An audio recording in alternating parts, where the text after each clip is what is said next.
This is not a video I thought I was gonna have to make at all.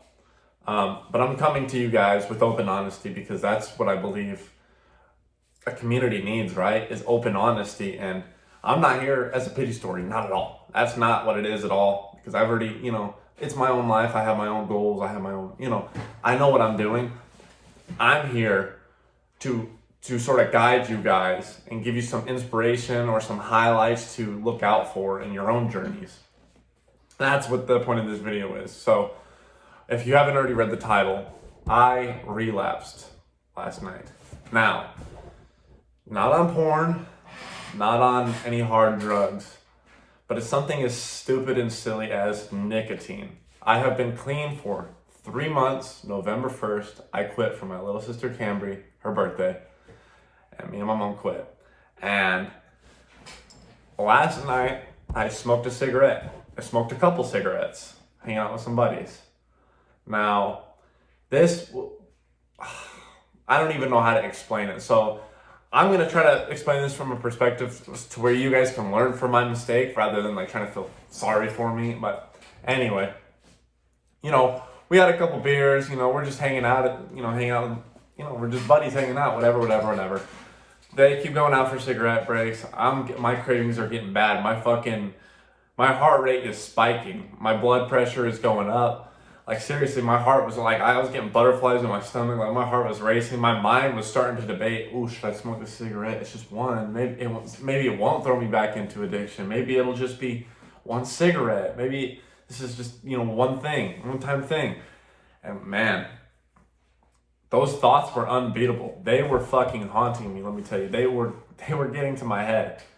And I couldn't even focus. We were watching a movie. I couldn't even focus. I was just thinking about the cigarette and what a buzz used to feel like. And I'm still feeling it right now, recording this video.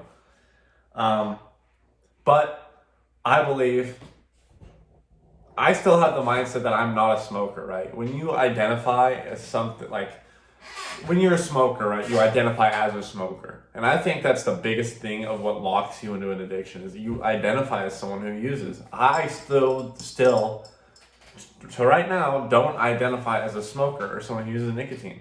I identify as someone who smoked a couple cigarettes last night, but I do not identify as a smoker. It is not my identity.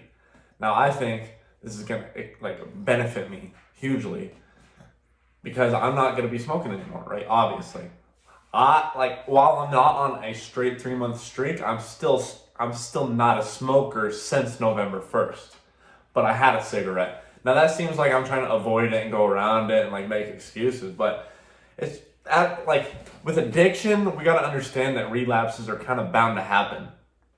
And the less often they happen, the more spread out they are, the closer you are to completely killing and destroying your addiction. That's how I know I'm confident.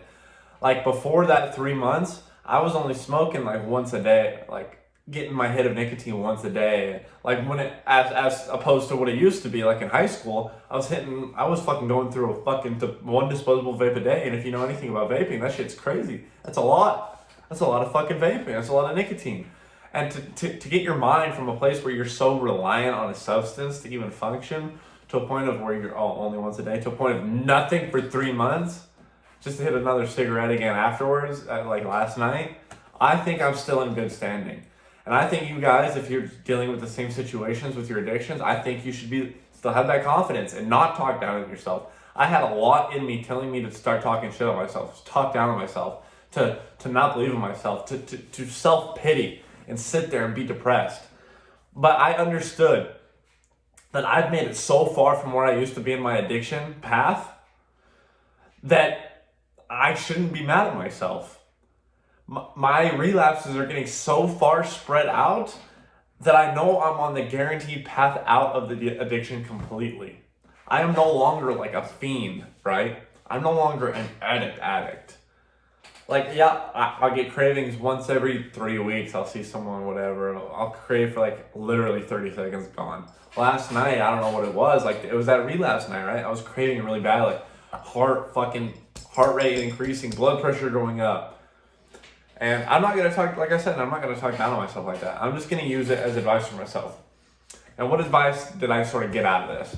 Well, When your heart rate is rising due to cravings and your blood pressure is going up and you just can't control your thoughts, step away from that environment completely. That's what I should have done last night. That's what I knew I should have done, but I let it take over me.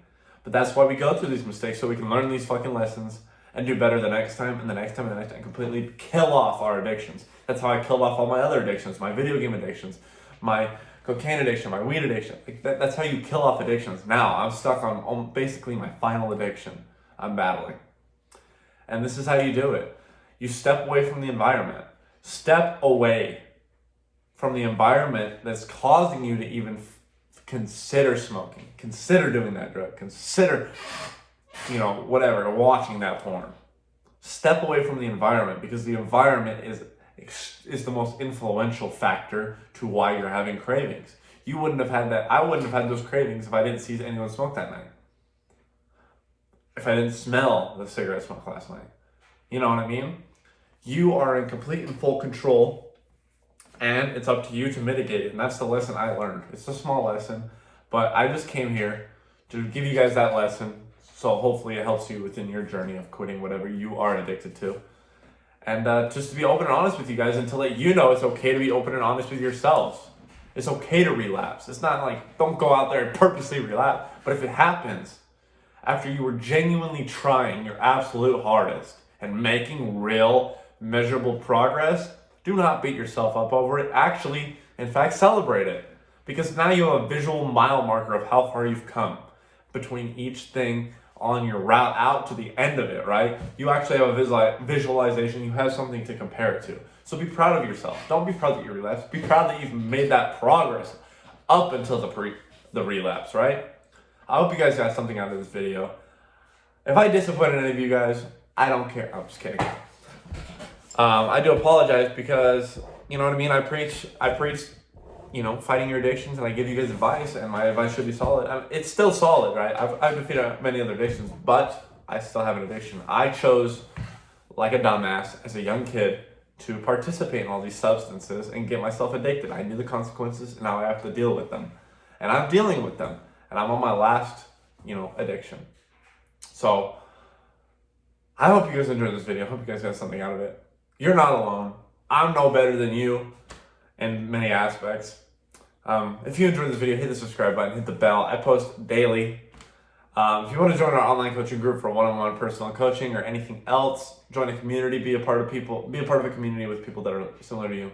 Details in the first link in the description. Go check that out. And we'll catch you tomorrow, VEXED family.